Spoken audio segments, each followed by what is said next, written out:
jërëjëf mbokki internet yi seetaan Mbedd Mi TV ni ñu ko baaxoo defee ci ay bis bu ne ñu seeti lenn ci kàngami politique yi nga xam ne ñoom ñoo fare ci département bu Mbacké wala ci commune bu Touba tey nu seet si koo xam ne kenn du leen ko présenté muy madame Mbacké ne Mariama Ndiaye directrice bu SEDAF moom la ñuy seet si fii tey ci bureau war a waxtaan ak moom ponk yu bëri madame Mbacké Mariama Ndiaye maa ngi lay nuyu. maa ngi leen di fay di leen sant di leen gërëm ci ñoom ngeen fi ñëw tey. jërëjëf madame Mbacké yow yaay directrice bu SEDAF ñu bëgg xam SEDAF lan la ak lan mooy yitteem ak lu ko tax a jóg. jërëjëf SEDAF mooy le centre départemental d'assistance et de formation pour la femme mais aussi pour la jeune fille ñu ngi dépendre ci ministère de la femme de la famille et du genre du ministre Ndeye Saly Diop Dieng jiite am nañ direction tam bu nekk Dakar de direction nationale mooy centre national d'assistance et de formation pour la femme donc ñun suñu objectif suñu liggéey comme ni ngeen ko déggee ci tur bi mooy centre la boo xam ne dafa nekk au niveau départemental donc 16 communes yi nekk département Mbacké yépp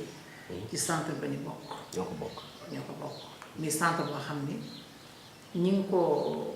créé fii mi ngi commencé en 2011 la commencé di fonctionner service bi man maay 3e coordinatrice bi fi nekk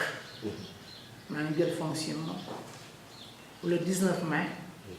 2016 donc def naa fi tout juste 2 ans muy centre boo xam ni dañ ci tàggat jigéen di formation mais li ci ëpp it solo surtout mooy taxaw bu mu fi taxaw jigéen ak xale jigéen ñi di bëgg a saafara seen jafe-jafe ci wàll ku nekk comme ni ñu ko waxee di leen war a former mais tamit di leen jox la bonne information di leen taxaw tamit seen wàllu wér-gu-yaram seen wàllu koom ndax ku wax formation wax koom ba jigéen dem ba autonome ndax xam nga kenn umpalewul ni jafe-jafe yi jigéen ñi am surtout dans le département de Mbacké moo tax ñu xalaat implanté foofu SEDAF bi ci liggéey bu am solo nag ndax ñu ngi former jigéen ñi ñu ngi dem di leen seeti pour xam seen jafe-jafe ci wàllu ku nekk nag wàllu ba foo yaakaar te centre bi du centre boo xam ne dinaa ko kii la wala kii la amul wàllu diine amul wàllu xeet amul wàllu race amul dara képp kuy jigéen rek boddiwul kenn mën nañu sax centre bi mën na weesu départemental parce que soo gisee au niveau de la région benn centre rek moo fi nekk SEDAF département Bambey amagu ko département Diourbel amagu ko kon département Mbacké moom moo ko fi am mu nekk ci bërëb bu sell muy bërëb bi yéen ñëw tey muy Mboussobé mais tamit ñu duppee sunu waajuru yaakaar tey ëllëg Cheikh Ahmadou Bamba muy soxna Mame Diarra Bousso SEDAF bi ñu ngi ko tuddee par décret présidentiel SEDAF soxna Mame Diarra Bousso moom la tudd xam nga nag buñ dee ba jox ko tur bi mu tuddee ko dañu bëgg ñu roy jikkoy Mame Diarra Bousso yu baax yi jigéen ñi koy fréquenté mënuñu àgg fi mu àgg mais ñu roy jikko yi xale yi ñu fiy jàngal ñu fexe ba teg leen ci yoon bu baax loolu mooy SEDAF bi. ndax jàpp nga ne SEDAF jamono jii mën nañu wax ne li ëpp ci jigéen ñi nga xam ne ñoom ñoo ko yittewoo information bi mi ngi jàll ci ñoom. waaw léegi nag moom ñu ngi sant bu baax ndax moo fiy soog a ñëw amoon naa jafe-jafe bi comme li nga wax nii mais dama dugg ci département bi ànd ak ay kilifa yoo xam ne ay conseillères lañu au niveau départemental wala au niveau communal ma ànd ak ñoom sillonner les 16 communes pour wax leen ni am na kër goo xam ni këru jigéen ñi la kër goo xam ni yéen a ko moom waxtaan ak kii ba demee ci commune bi damay xool le conseil municipal ma dem waxtaan ak ñoom lan moo ma tax a jóg ak lan mooy SEDAF lan service lan la naan ñu bëri xamuñu ko woon mais defe naa bi ñu defee tournée boobu ñu bëri lañ ko soog a xamee ñu ngi koy commencé fréquenter bu baax nag sax alhamdulilah mais des na ndax soriwaay bi xam naa tamit loolu handicap la ci mais nag jigéen ñi bu ñëwee ba fekk fi loo xam ne rek jaral na leen rek nañ ñëw bu soobee yàlla. boo doon jàpp ci lenn ci jafe-jafe yoo xam ne xëy na yaa ngi ko ci jànkantool lan nga mën a jàpp ne xëy na jafe-jafe nga ko mën a tuddee. waaw daf ñun dañu nekk ci administration am na loo xam ne du wax rajo duñu ko wax ci rajo mais dañuy bind am na loo xam ne duñ toog ci rajo bi di ko wax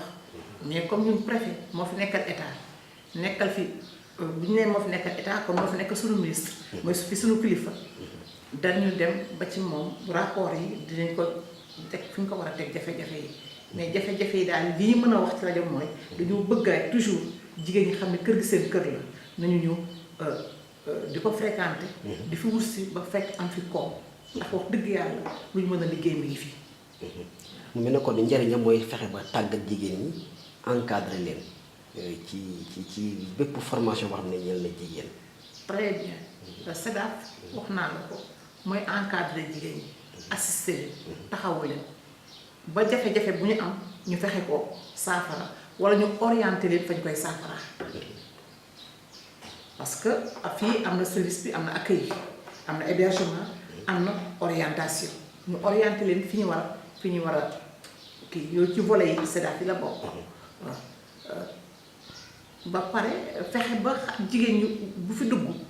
ñu fexe ba ñu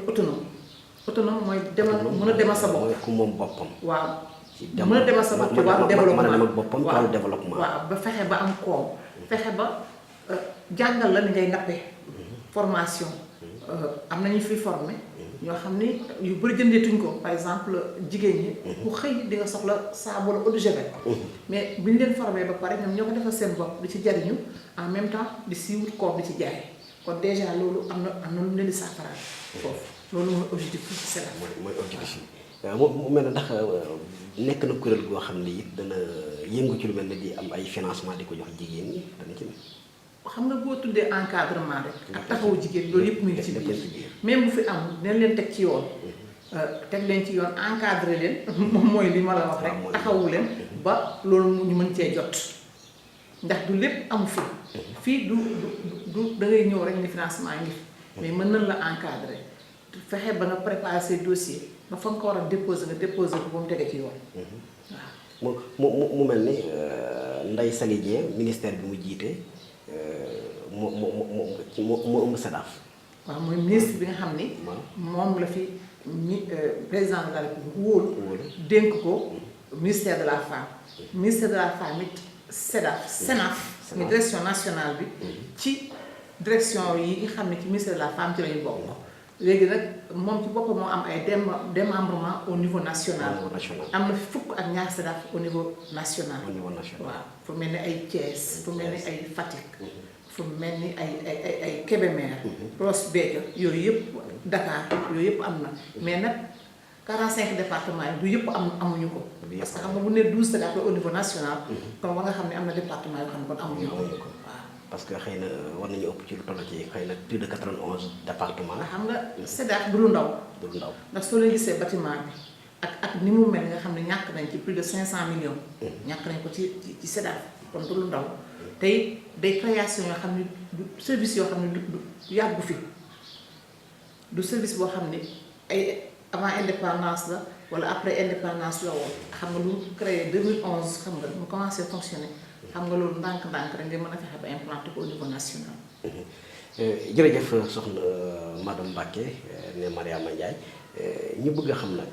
yow yaay directeur bu SEDAF mais yaa ngi yëngu ci politique su ma juumul di militer ci parti bu ñuy wax APR bëgg a xam entre politique boobu kañ nga ko def ndax dañu la dénk ngay directrice bu SEDAF nga lëngaloo ministère bi nga xam ne ñoom ñoo leen boor. waaye là dafa nekk loo xam ne nii sa décision bopp la boo xam ne yow yaa optimisé pour ne man kat dama bëgg engagé ci terrain politique bi mais jaaree ko ci nekk ci parti bi di APR. sëñ bi yaa ngi boole ñaar yu bokkul ndax soo dee SEDAF rek administration la. yëfi état la. fii amul ku bokk APR amul ku bokk PDS amul ku bokk Rewmi amul ku bokk beneen parti bépp jigéen wax naa la ko commencement bi am nga fi droit. kon nag bokkul dara ak madame Mbacké. bi nga xam ne dafay politique Mariama Ndiaye bi nga xam ne militante la dafay politique. kon daal yow donte yaa ngi milité ci parti APR mënul feeñ ci jëflante bi nga xam ne ñoo ngi ko seq. ak laajal population yi ba xam ndax fii man defe naa bi ma jëlee service juróom benn weer laa fi toog rek ministre de la femme ñëw fi def fi benn lancement national bi muy ñëwee ñi fi nekkoon mën naa ci citer ñaar rek ku mel ni honorable député Aïda Gaye temps yooyu ñëpp ku woon APR jël na fi parole parce que am na ay jigéen ñu ko fi formé honorable député Fatma Diop bi nga xam ne actuellement mi ngi PDS ba léegi jël na fi parole xam nga su fekkoon ni am na neneen moo doxalee te kon moo ko doxalee woon tamit du woon yoon kon ñooñu duñ fi teew ak ñeneen ak ñeneen SEDAF daal sëñ bi dama bëgg madame Mbacké mi nga xam ne dëtt SEDAF la ñi di seerne ko tàggale ko ak madame Mbacké bi politique man damay politique ñaar yu bokkul la waaw damay politique avant ma jot SEDAF dama judd ci politique yaru ci politique yeex ci am ndigal nag ndax man damay jaamoo yàlla ci kër sëñ Abdou Samad sëñ Modou Awa Balla maam Thierno Ibra Faty mooy sama borom kër ba ma woon ndigal ci politique bien que ci laa judd xam naa politique bu baax bi ma ci amee ndigal avant ma jot SEDAF bi la SEDAF bi nee naa tout juste 2 ans laa fi def kon te li ma def ci politique ëpp na loolu ndax man ñëpp mu milité APR beneen parti laa nekkoon 2014 laa ñëw APR da ngay xool déjà 2014 bi ma commencé APR ak léegi rek ça fait plus de 4 ans. depuis 2 ans laa fi def. avant ngay ñëw APR ban parti nga milité. parti réew mi laa nekkoon. réew mi. lu tax nga woon ko ginnaaw. dama xam ne jëmuñu fenn man objectif laa am sumay politique femme de développement laa. avant may nekk fii SEDAF. dama yëngu ci développement. te ma gis le président Macky Sall di. coono bi muy daj ci jigéen ñi yërëm gi mu yërëm jigéen ñi ak fi mu fekk jigéen ak fi mu ko yóbbu man su ma la waxee ne bi may ñëw APR kenn démarché wu ma demal sama bopp parce que man dama am vision jigéen ñi ñoo ma tax a jóg ndaw yi ñoo ma tax a jóg xale yu jigéen ñi surtout seen condition de vie moo ma tax a jóg avant may ñëw fii loolu laa gëm naka jekk kon nag su ma xamee ni man dama ànd ak kii di politique te yoon bi mu jël xëy na du yoon wi nga xam ne man moom laa visé te kii ma gis yàlla jox ko réew mi ngi liggéey boo xam ne ñépp mën nañ teg seen bët ma ne pourquoi pas ma dem ànd ak moom politique parce que politique dara du l'art de gérer la cité loolu rek la du leneen léegi moo tax nga xam ne kële moom jàpp nga ne fa mu jëm ak fa nga jëm bokkuñu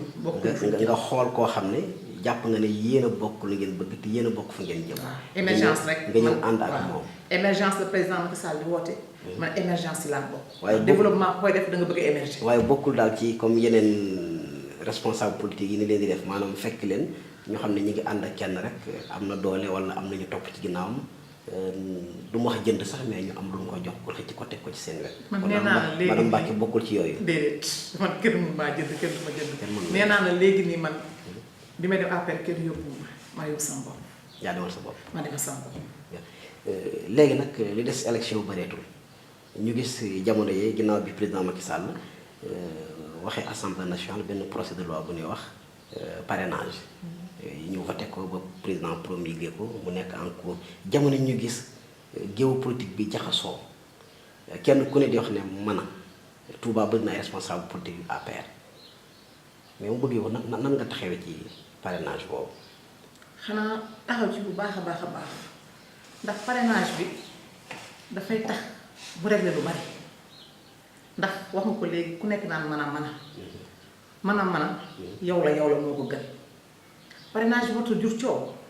ndax de gis ngeen li ñu def ci législative yi pour ñu voter correctement rek problème la combien de candidats ci combien de bulletins de vote ci benn salle. benn bureau de vote ñaata bulletin ñoo fa nekk déjà nit ki day xamul day dem ba day jaxasoo mais ñu ni ko di laaj jàggan baatu askan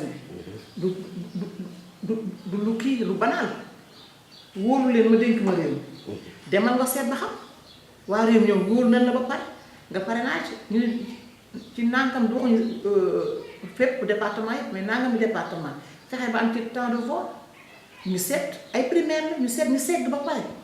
dañuy segg fépp la am ndox sax bu ñu ko filtré doo ko mën a naan diwlin bi bu ñu ko segg bu raffiné ko ba mu baax du am solo. kon nag il faut ñu jël jiw bu baax wi proposé ko askan wi ñi nga xam ne nag dem nañu ba xam ne li ñu leen laaj 0,8 ay 1% mënuñu ko am wax dëgg yàlla ñu abal ñu. baadu da ngeen ragal opposition bi wala lenn ci ay candidat yu ngeen jàpp ne xëy na. may ma àggal sa question ci parrainage bi ba pare. opposition ñu ragaluñ ko te xam nga lu tax duñ ko ragal lañ ci ñëw. parrainage bi nga wax nag ñun ñu ngi ci bu baax a baax a baax su ma xëyee 8 heures fi sama bureau su ma wàccee ba noppalu parce que administration dafa am heure yoo xam ne moo ko moom boppam. su ma wàccee man Mariama Ndiaye madame Mbacke maa moom sama bopp sur le plan politique mën naa dugg àll ba 1 heure du matin ma ñëw tëddaat. rythme boobu moom jaaxal na ma ñu ngi ci parrainage bu baax a baax a baax di parrainer suñu président Macky Sall di tenir discours boo xam ne ku ko dégg doo ñu jëppi parce que politique du wax lu amul ñun li ñuy wax dañ ci teg suñu bët amul dara lu ñuy wax ne président def na ko fi loo xam ne du. nit mënoo ko dut baaraam doo ko mën a wane. waaw ndax ñuy wax naan weddi gis bokku ci ñun ñoo ko war a wax slogan boobu ñun ñoo ko moom. président Macky Sall li fi def ñun rek xam nañ ko yow yaa wax léegi affaire financement gis nga ministre Ndeye Saly Diop Dieng bi fi ñëwee li fi financé ci département Mbacké mu su fee am mais loolu su ko defee président moo ko dooleel moo ko yabal gis ngeen formation yi 3FPT sous la direction du DG Dame Diop sur tutelle le ministre Mamadou Talla formation yi muy def fii au niveau départemental loolu président Macky Sall bu leen yabal loolu dooleel leen du am. mais jigéen boo ko formé jox ko dem amal liggéey bu yàggee mu autonome mais loolu mooy suñu politique ci loolu la ñu nekk ñu naxuñu kenn neewuñu kenn asamaan biddiw baa ngi ne te gisuñu ko. dafa am loo xam ni daf ñu warul ñun politicien dañu war a nekk référence. référence mooy. royukaay. comme suñu président Macky Sall ñu ko nekkee dañu war a nekk royukaay. bu ñu rombee bu ne ak cam dunni kii moo fi waxoon nàngam te defu ko nit ki booy diggee da ngay diggee li nga mën da ngay diggee loo xam ni am nga ko te diñ ko def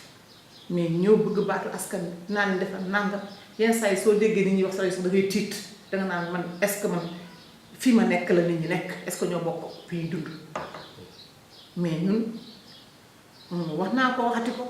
président Macky Sall dafa yomb parrainer ndax bi mu toogee ba léegi yéen ay père de famille ngeen xam ngeen ni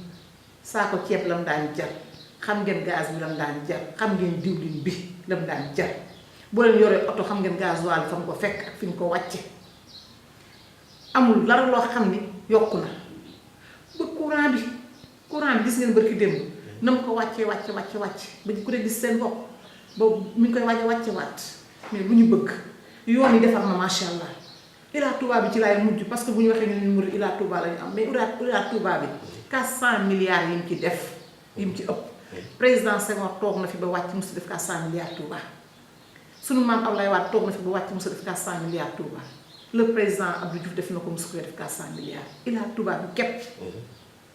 def na fi loo xam ne ci Ila Touba bi képp ñeneen defuñu ko fi sans compter yeneen yi gis ngeen assainissement bi tey jii rek d'ailleurs le ministre Mansour Faye war na fi ñëw à 16 heures pour lancer travaux yi ci 10 villes ñu choisir la ville sainte de Touba pour lancement bi kon ñun bu ñu neexee yuuxu wax ci kaw ndax li ñuy wax moom kenn du ko weddi. ndax jàpp nga ne pour ñu parrainer Macky Sall rek au niveau de Touba laay wax dana yomb ndax dama gis bi mu jotee pouvoir ba ak léegi bépp élection bu fi jaar. dafa mel ni daf ko ñàkk dama xamul nag lu ko waral su ngeen dikkee nag léegi yéen bëgg ko parrainer fii ndax dana yomb ci yéen ak rafet ngeen njort ne nombre de signatures yi mu yittewoo fii dana ko mën a am. xam nga président Macky Sall bul ni dafa mel ni daf koy ñàkk depuis 2012 ba léegi dafay ñàkk Touba. te wax naa la lépp li muy def fii président Macky Sall taalibe la murid la. am na yàq am na teggi mi ngi liggéey mais léegi buy ñàkk ñun ñi nekk Touba suy gañee yeneen feneen yi di ñàkk Touba ñun ñi dëkk biir Touba département Mbacké yu nekk fi ñoo war a def ndëpp xoolaat suñu bopp lan moo tax est-ce que ñu def na li ñu war a def parce que moom gàcce nga laa ma def na li mu war a def est-ce que ñu responsable def na li mu war a def mais tamit def na ci population def na ci biir dëkk bi mais est-ce que moom tam doole na responsable pour ñu liggéey. est-ce que du ci responsable yi. du mën a ci responsable yi la ndax tamit ku dem guerre da ngay am arme il faut tamit ñu waxante dëgg am nañ ci responsable yoo xam ne am nañ ci pas de responsabilité duñ ko wax duñ ko bañ mais tamit ndax tamit nit ki soo bëggee jot voix danga koy yëg nit ki danga koy yëg su amee xew jàmm nga dem fa su amee xew safaan ba nga masawu ji ko du question jox xaalis mais na nga ko yëg. yëg gi dafa am solo mais nit ki doo toog rek ba 2 ans du la gis ba élection des 1 mois ngay ñëw loolu du noonu il faut tamit ñu xoolaat suñu bopp xoolaat ñuy doxalee ak population bi ndax kat man madame Mbacké benn carte dong laa am ku jox ko Macky Sall mais yeneen carte yi may wëri ci yeneen laa koy wëree mais du ma toog faalewu ma leen xaar bu bari bés ma leen ñëw leen jox ma seen carte bu ñu amee ful la ñoom jaral na sax ñu bañ a wote ji. ñu laaj il faut que ñu changer suñu comportement mais il faut tamit président dooleel département Mbacké am na lu mu fi def naam kenn du ko xeeb mi ngi koy def mais tamit la mu def Fatick def ko Dakar def ko feneen ak feneen ay cadres ñu ngi fii. est-ce que du ñàkk gi muy wéy di ñàkk élection yi looloo taxam na. non bu doon loolu fi def dara président ñàkk élection ñàkk def ñàkk gañe élection koo ñàkk koo gañe. ci Touba ci biir Sénégal la bokk c'est le président de la République de tous les Sénégalais mu xam ko nag jox cër Touba bu baax di fi def kemtulaay kàttanam loolu moom leer na àddina bi yépp mais nag ñun war nañoo xoolaat ba xam te it lépp daal nañu liggéey daal nañu teel a jóg daal. lan mooy problème mu leader yi nekk APR ci nekk ci Touba su dama gis ci parrainage bi dafa mel ni mënoon nañu def benn pôle mobilisation ñoom ñëpp àndandoo mais dama gis dafa mel ni daal def na ñaari pàcc ñii aw fii ñii aw fii. mais loolu est-ce que Touba am loolu seen stratégie la wala. non est-ce que Touba da ngeen gis moo mel noonu xam nga Touba du dëkk bu ndaw du quartier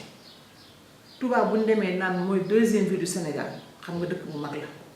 mais est-ce que Dakar benn pôle la ñu def da ngay dégg nit kii sàngam mi ngi pare diw sàngam mi ngi pare c'est la même chose li ma gëm mooy politique ñi mën a ànd ñooy ànd ñi mën a ànd liggéey ñooy ànd liggéey mais nag mën nañoo bañ a bokk fu ñuy roote mais ñu bokk fu ñuy sotti te 2019 bi amuñu problème ñu ngi liggéey normal. ñu ngi liggéey normal gis nga jeunes yi démb. bu barki démb ñu ngi groupe dem set responsable yi di wax ak ñoom te jeunes yooyu ku nekk sa responsable ñu ci biir kon unité xëy na mënut a am 100% mais ñu ngi dem si lu kéem lay kàttan amul fenn foo dem demal Fatick demal Kaolack mais pourquoi ñu ciblé Touba kese mais dëkk bu toll ni Touba responsable yi ak bari fi ñu ne na ñëpp bokk nekk benn dànk loolu c'est pas possible en politique yàgg naa am ay clan mais lépp rek nañ ko def ci kaw yar ak teggin yàgg naa am ay clan ñi mën a ànd nañu ànd liggéey suñu paree ñu boole ñu liggéey ñun ñëpp kii ñu sotti président Macky Sall moo soxla résultat rek lañu soxla résultat final bi. tous les moyens sont bons tous les moyens sont bons dans le bon sens su fekkee ni àndandoo ñu ñëpp moo gën. ngeen def ñu def mais su mënta nekk ñi mën a ànd nañu ànd ñu liggéey. su xàjjaloo mën a am ci bañ a àndi. mais résultat final ba di jur njëriñ. mais déggu leen fi rayante gën a déggu leen fi xeex pourtant da ngeen dégg ay dëkk yoo xam ne nit ak nit dóorante nañ fa mais Touba fan ngeen ko fi dégg parce que ñun ay taalibe lañu dañu sóoraale dëkk bi te it ay nit ñu responsable ñoo fi nekk pas responsable sur le plan politique mais nit ñu responsable seen bopp ñoo fi nekk kon il faut ñu bàyyi image boobu ñuy collé Touba division clan yi diw la kii la ànd boo demee fépp foo dem ci parti buy màgg am na fa mais xoolal Dakar xoolal Thiès xoolal feneen da nga naan responsable diw xoolal Diourbel xoolal Bambey mais pourquoi pas ñu bëgg jël Touba rek diaboliser ko c'est pas ça amu fi. ndax it jàpp leen ne léeg-léeg jël yi ñàkk problème de leadership indiw ko. kenn ku ne bëgg ne maa fi ëpp mbooloo maa war a jiitu wala war na mën na war a teg ci bopp bi ba finalement mujj gi sax ay vote sanction di mën a am ci seen biir. xam nga yooyu su résultat yi xasee ba génn. bu résultat xasee ba génn. ku nekk na damm ñii nañ maa voté sanction ñii ni maa tax nangam ak nangam ak nangam ñun ñëpp xamante nañu suñu biir man daal li may wax mooy ñi mën a ànd nañu ànd bu ñu àndee ku nekk xool li nga groupe bu nekk xool ni ngay def pour président mën a gagné mais man dama xam ni il est temps que ñu relever défi bi parce que président mënu toujours di gagné Sénégal di perte Touba loolu ñun ñoo ko war a bañ ndax ñu baal ma ci li ma ko war a wax loolu man sama gàcce la man loolu moom gàcce la président di gagné Touba di gagné astafurlah yeneen dëkk yi di gagné Sénégal te Touba du ci bokk ak population bi Touba am mais score ba ñu ko daan gagné ak score bi mi ngi wàññeeku bu baax. te nit ñi ngi koy xool maanaam différence bi nga xam ne. différence de 2012. présidentielle 2014 élection législative ba référendum bi ba 2000 législative yi mujj yi xam ngeen score bi. kon yéen a ngi réduire distance bi. ñu ngi koy réduire distance bu baax a baax te ci lañ jëm ndax nañu xëcc rek parce que dafa am loo xam ne nit ñi dañ ko xës ba tàmm il faut ñu dindi ko ci bopp askan bi il faut ñu def politique autrement politique boo xam ne dafay civiliser politique boo xam ne dafay ànd valeur ndax ñun suñu bopp dañu am ay doom am ay mbokk ñu war a politique bu sell boo xam ne ëllëg du ni sa yaay defoon na fi nàngam wala sa baay defoon na fi nàngam ndax politique dafay jeex ñun dañuy bokk moo ëpp politique bi ñun waa Touba ñu Sëriñ Touba boole nañu ba pare ku nekk da nga bàyyi gàddaay sa kër maam sa kër bàyyi ñëw Touba kon nag nañu rafetal politique bi sellal ko te liggéey maanaam bu ñu bëggee am résultat. bañ a xuloo bañ a xasante. xuloo mën na ñàkk xëy na yenn saa yi tuuti tiraillement am mën na ñàkk en politique mais xuloo yi wax ju ñaaw daal nañ ko éviter lu ñu mën a mën waaw lu ñu mën nañ ko éviter. ndax ak parrainage bi mënul tax ñu xam ci biir Touba dëgg nag ñan ñooy ñi nga xam ne ñoo war a nekk ci bopp nag militants yi. mais parrainage bi. président responsable politique la ko defal ndax ku jóg ni responsable laa parti bi nga dem ba nga amatul militant doon militant laa mukk da nga naan rek responsable laa mais bu ñu defee parrainage bi ay primaire la dinañ xam kan mooy kan ndax wax ji bari na coow li bari na te nag parrainage bi c'est pas facile. yombul ndax nit ñi fi ñuy jox seen kàddu di ko jox seen baat nañ xam kan la. mais li ma jaaxal mooy. Touba boo daan xool président Macky Sall ni ko ci nit ñi di sànnee xeer ak bi ñu débuté parrainage léegi dama gis dafa mel ni wax ji daal moppoon doole mais dafa mel ni dafa facile ci ñoom trop lu waral loolu. parce que dañoo liggéey xam nga société jigéen ñi kese jigéen lu mu soxla formation financement ñun bi ñu def formation ak financement jigéen ñi di leen wutal comme ñu liggéey di yóbbu ci kër yi jàppale borom kër di jàppale seen doom yi boobu parrainage xewul waxuñu sax mais nag nit ki bu la joxee añ. bu la diggee reer di nga ko gëm ci loolu lañ nekk ñi ngi liggéey bu baax a baax ñi ngi gën a jege askan wi sànni xeer yi dafa am ñoo xam ne rek opposition boo xam ne dañu fee nekk boo xam ne xëy na mun ñoo jot ci lii ñun nañ ko xajamal cere ji loolu rek la mais nit ñi ngi yeewoo population bi ñiy voté ñu ngi ci biir kër yi de ñiy wax ci rajo yi benn carte lañu yom maam ñoom yam mais parrainage bi ci biir kër lañ leen di fekk wala ñoom ñëw seen bopp te bu ci yàgg di ngeen ci xam dara am na ñoo xam ne ñu ngi ci woon yeneen kuréel parti politique daw dañu fa ñëw. may naa leen fii vendredi rek. man na ma ko dugg di wax Cheikh Abdou Bali. muy Cheikh Abdou Gaynde Fatma. ci benn émission bu ñu def ak moom démb rek wax na nee na parrainage bi tax na ko xam lu bari. parce que ñu am na ñu ko jege woon. di ko wax ay responsable lan man la te bi mu leen joxee laaj leen ay nit rek. ne bisu keroog la ba léegi gis ba léegi. mais noonu la fiche yi boo xasee ba déposé parce que fiche yi dañ naan dafa yomb mais yombul ndax carte d'identité nit ki ngay jël mu indil la ko boppam. nga relever ko mu def si signature mais ñaata nga ci mën a am par bés ak ndax seqoon nga ko moom est-ce que jiwoon nga ko te am na ñoo xam ne naan la carrément xamuñu Macky Sall mais li ñu defal la tax ñu indil la ko ànduñu président Macky Sall yow la ñu àndal. yow boo ko laajee jox la ko ndax xam nañ xel bu leen amaatee beneen mandat li ñuy jariñ dina continuer mais Cheikh Abdou Ba li mu wax moo am na ñoo xam ne fiche de personne mënuñu ko remplir. ba pare tudd seen bopp. responsable mais il faut nag li ay primaire la li Cheikh Abdou Ba di wax moom la Seck Sadaga di wax moom la président Moustapha Cissé Lo di wax moom la ñëpp di wax ndax ñoom responsable yu mag yi mënuñu di liggéey keneen ku jóg fenn bëgg a tolloo ñoom ne responsable lañu mënut a nekk responsable boo xam ne benn bés mënoo cee def am 100 militants te jiwoon leen ko mënoo ci am 100 signature tamit war nga xoolaat sa bopp. ay naxe la. ay naxe la nax yi ndax président moo war a jeex moo tax ma la leen def politique autrement beneen façon politique ba ñoom def politique boo xam ne dinaa def loo xam ne man dinaa ci am dara naa ci di jën ci ba am ci dara parce que nag ñun xamante nañ bu baax te it état la ñu yor président Macky Sall c'est le chef de l'état d'accord il est mooy kiiw parti APR mais tamit c'est le président de la République il a tous les éléments moo tax ñu bàyyi naxante bi bàyyi naxaate yi te liggéey waaw daa am solo ndax du léeg-léeg jiñante bi la opposition ne parti au pouvoir la parti au pouvoir di jiñ opposition achat des consciences de man vraiment man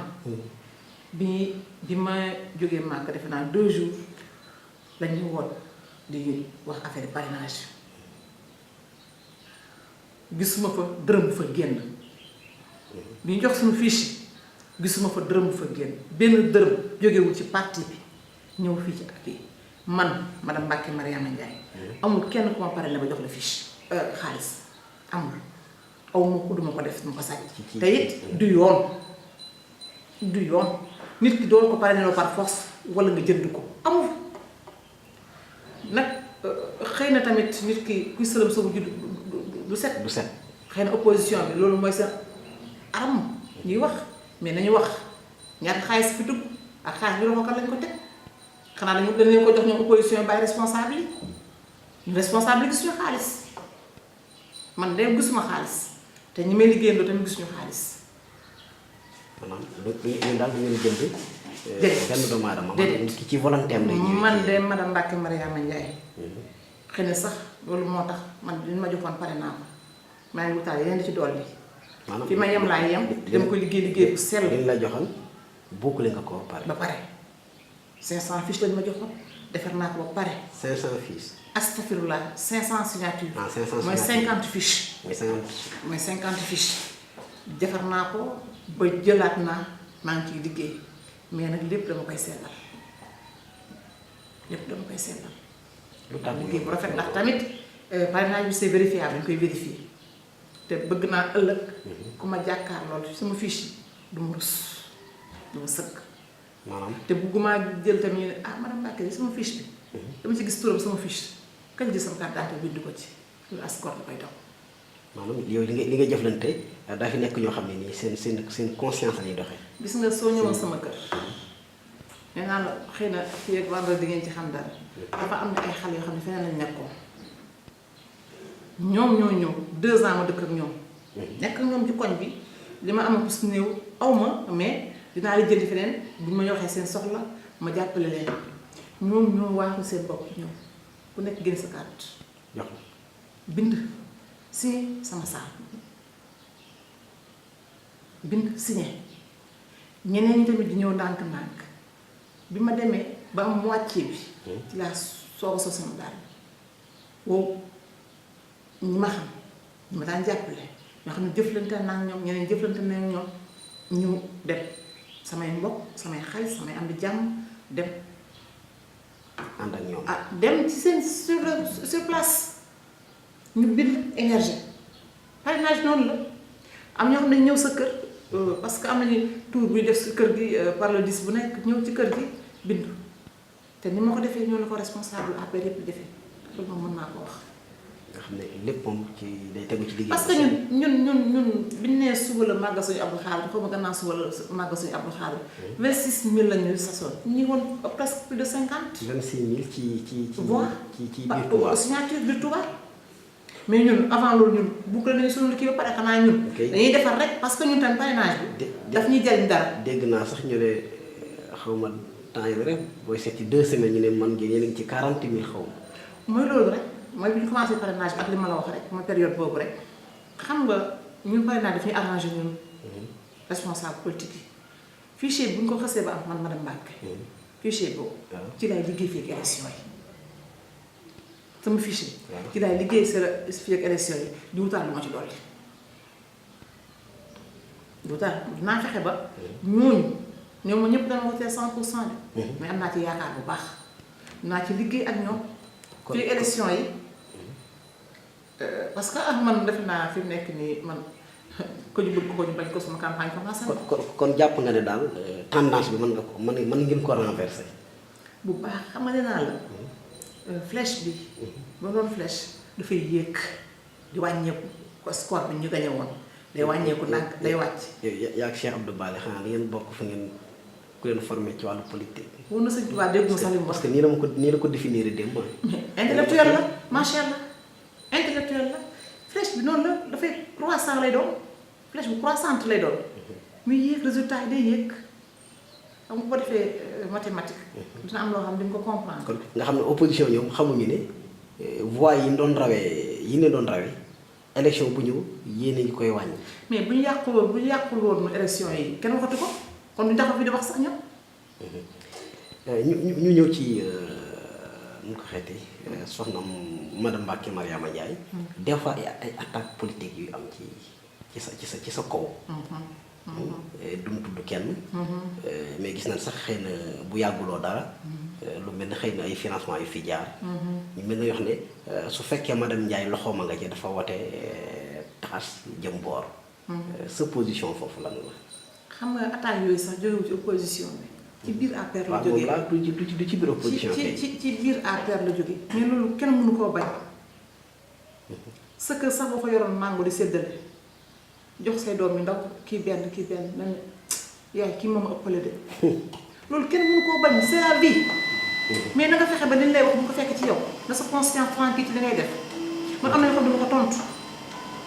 amul benn élément bu journaliste yi jàllale te woowu ñu ma ne Mariama Mbacke dañu am élément nangam ak nangam mu ne def leen seen liggéey tontu ma ne du ma ci tontu pourquoi may tontu pourquoi. su ma dugg woon ci politique bi kenn ma tudd xëy na tamit damay liggéey xëy na macha allah xëy na moo tax ñu may tudd mais dëgg moo njëkk mooy mujj. yeneen de ci nga jiitu de mooy gis sa tànk yi dënk. voilà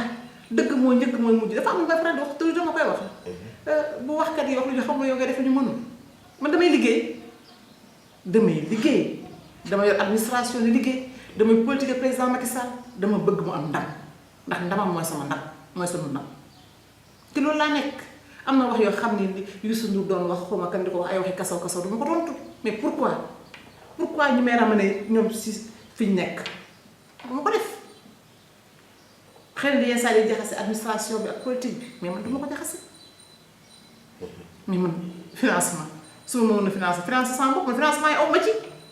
fonctionnaire am doom financement aw ma ci mais nag nañ déposer dossier fi ñu ko war a déposer jaarale fi ñu ko war a jaarale gars yi segg ko te loolu la. est-ce que ñoom xam nañ dëgg-dëgg ne suñ déposer dossier yi ba pare du yow yaa koy saytu. du yaa déposé wuñ ko fii d'accord fi amoon na dépôt. waaw mais yëpp après ñu ko yóbbu ci développement communautaire. ñu saytu ko ñu yóbbu Dakar ci kaw ñooy tànn. mais mooy li ma la wax mooy baat bi ma la wax bu ñuy wax lu ñu xamul parce que du wax lu leen neex dañoo xamul xëy na mais nga laaj bu ñuy wax lu ñu xamul yow nga def lu ñu mënul man foofu laa nekk te it damay politique sëñ bi damay politique ñoom ñuy politique. ñu gis say sorti say kàddu ñagas du ci opposition. du ci membre boobu bokkal nekk wala leader boo bokkal nekk ci biir APR bu dal ci sa kaw duñ dégg nga tontu ko loolu lan la. loolu dama koy sant ragal la wala am. ragal man mii. ragal. déedéet da ngaa xam. man nee naa la man borom Daaru Musti sëtam moo ma yor borom Daaru Musti moom bu fa dëkk doo yaral. sëñ Abdou Samad. waaw suñu raw Balla moo ma yor ma dëkk biir Sugeer Jenn di surtout alburi benn njéeme fu may doon nee ragal naan ma ko du deret boo ragalee tooñ de tey yaree wuñ ma ko mais dan ma yar dama mën a maîtriser sama bopp gis nga su dara xewee nga jàkkaarloo ma wax ma dama la ko wax ci pare naaj man du ma la waxul rek denc du ma la man suma mel danga koy xam ci saa si man noonu laa mel noonu laa yaree sama waa kër sama waa kër sax bu ñu mel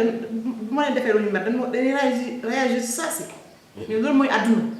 man denc lu ma kenn dara wallaay la si denc lu ma kenn dara ragal ragamaa rek ko ragal man mënumaa daw fi mu nekk bu dara ñëwoon fii ci bureau bi du ma daw. mënuma daw. li ci des bëreetul xam naa ñu mujj ci Sénégal ñàkk doomam koo xam ne nii wax na ñëpp war na ko delloo njukkal. jaaduwul sax xëy na ñu def émission ba pare ci donte xëy na moo war na tuddee sa tijjeeku muy Bruno Diatta. servir li nga xam ne mooy askanu Sénégal ànd ak Senghor ba mu jógee fi mu ànd ak président Diouf président Wade ba ci président Macky Sall suñu borom jël ko lan nga mën a seede ci moom. xam nga seede ci Bruno.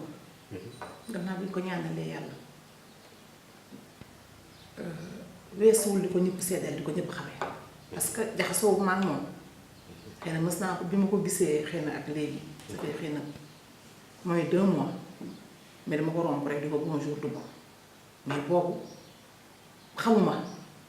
mais seedeel bi ko ñëpp seedeel ñëpp mën ci teg seen bët mooy ko fi nekk palais 79 ba ñi mu wàccee liggéey nekk fee 4 présidents xam secret d'état yëpp te kenn mësu koo dégg du ci comportement mu correct d'abord ci habillement correct ci comportement nekk président bu nekk kooku Sénégal moom moo ñàkk du ñu mën di delloo ko njukkal ndax Bruno yaru na